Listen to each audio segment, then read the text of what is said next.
Now, Friar Lumpquasset, both our northern and southern viewers would like to know whether the Lord believes in or is in favor of or for or against slavery.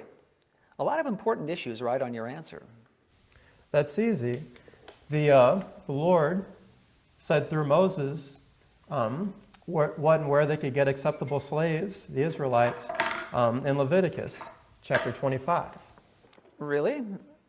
I understand the main thrust of Leviticus is to give people commandments from God through Moses on Mount Sinai to the people. So what does he say about buying, selling, and owning slaves?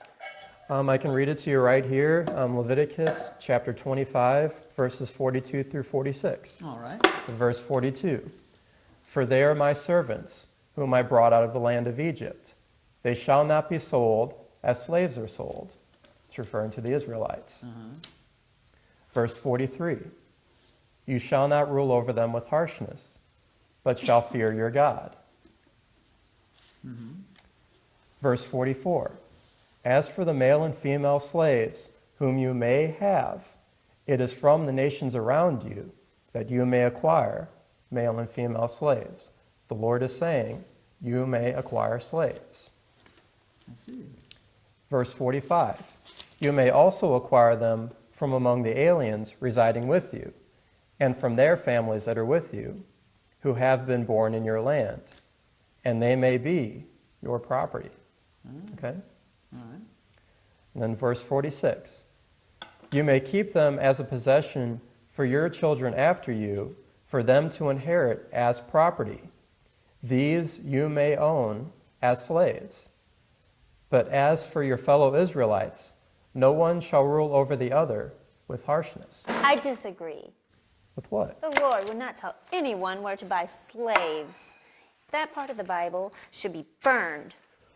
You can't do that. Slavery is embedded in the Bible. Tell her to stop. Sister Robbins, don't take him too personally.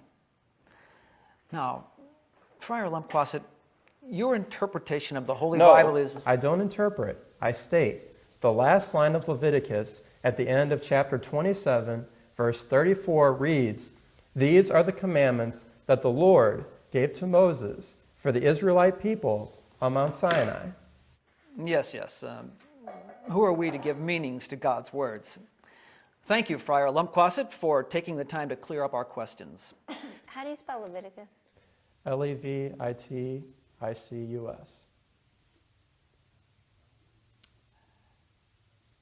Anyway, as I was saying... How do you spell Lumpquasset? Lumpquasett.